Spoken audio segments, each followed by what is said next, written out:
नमस्कार। तो आज हम बात करेंगे पंच संस्कारों के बारे में, या इन पंच संस्कारों के पांचों अंगों के बारे में, जो कि जब भी आप दीक्षा लेते हैं या देते हैं, इन सभी विधियों का पालन होना अति आवश्यक है। So we will talk about the panch sanskaras which is suppose to be followed when you take diksha और when you give diksha. Sanskrit शब्द का जो संस्कार शब्द है उसका अर्थ है शुद्ध करना, ऊर्ध्वगामी बनाना और आध्यात्मिक रूप से रूपांतरित कर देना। तो संस्कार का अर्थ ये है कि आपके अंदर एक विशेष ऊर्जा का निर्माण करना और उस ऊर्जा से आपको आध्यात्मिक जीवन में आगे बढ़ने की शक्ति देना। So the word sanskar in Sanskrit refers to the purification, elevation and inner transformation. So Guru always does this with the help of his tapasyansh or the energy what he has already accumulated.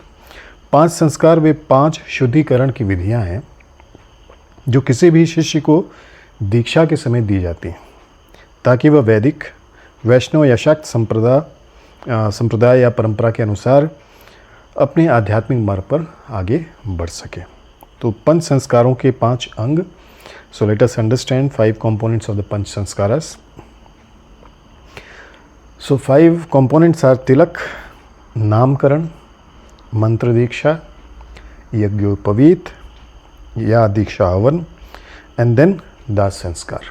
This are the 5 samskaras which are supposed to be done when you perform the sadhana. Now I am not going to talk about the procedure.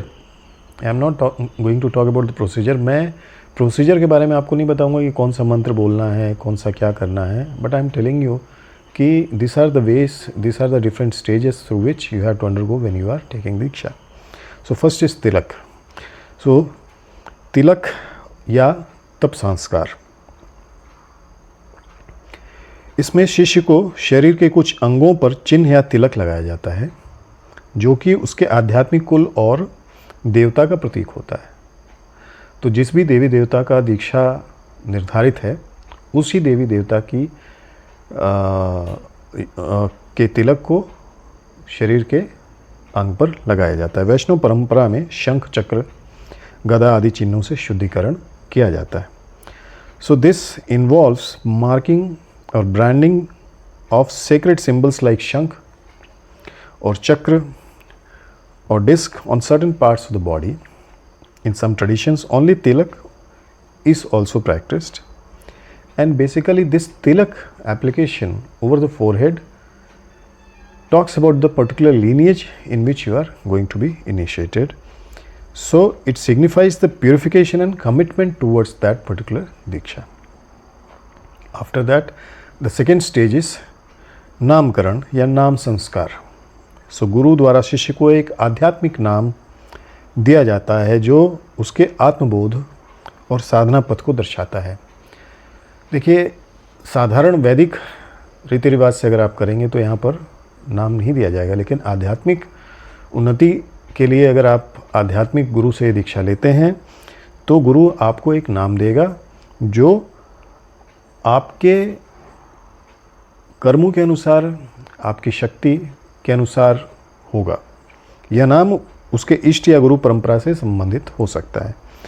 So the guru gives the disciple a spiritual name based on the lineage और deity of the worship.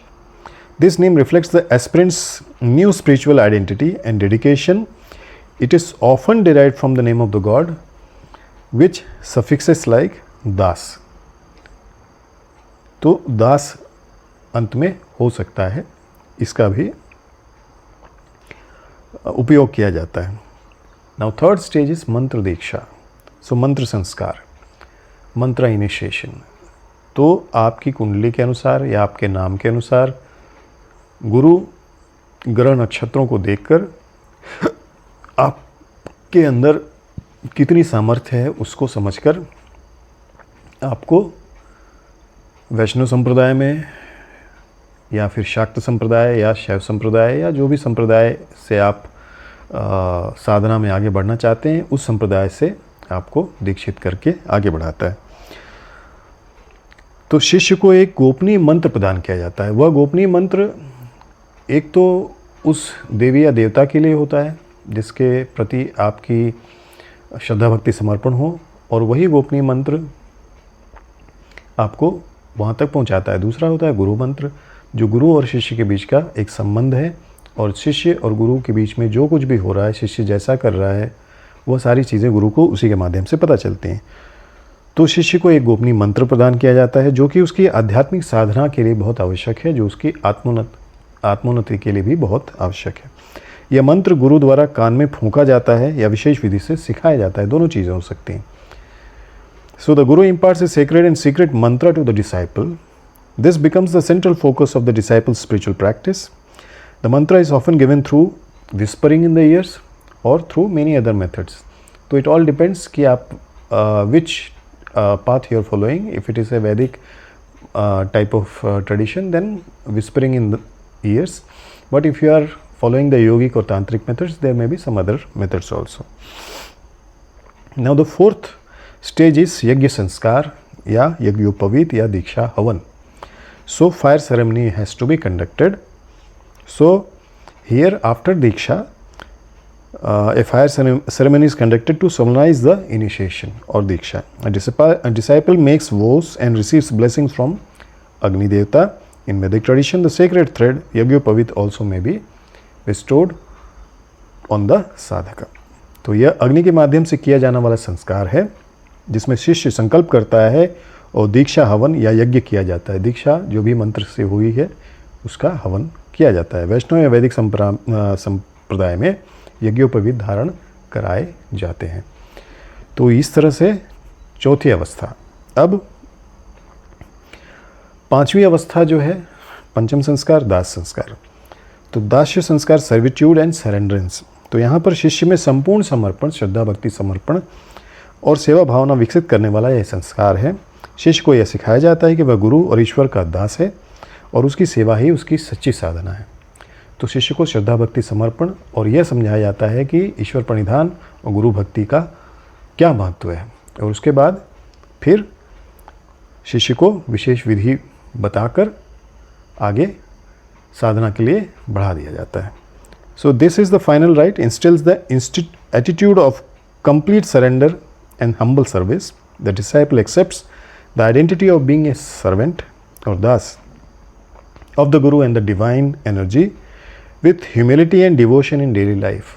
And then Shishya is given the mantra, the procedure and the follow-ups, and he is asked to continue the sadhana. So these are the 5 samskaras of Diksha, and these samskaras are often practiced when you perform the Diksha in normal condition. Now for all these stages we have different mantras, we have different procedures in the sadhana, and that has to be performed, because suppose you are taking a Diksha of mantra, so Nyas, Karnyas, Hriday Nyas, all those things have to be followed. Pavitrikaran has to be done. Havan also has to be performed properly with all the procedures. तो ये पंच संस्कार शिष्य को आत्मिक, मानसिक और शारीरिक रूप से शुद्ध करते हैं तथा उसके जीवन को दिव्य और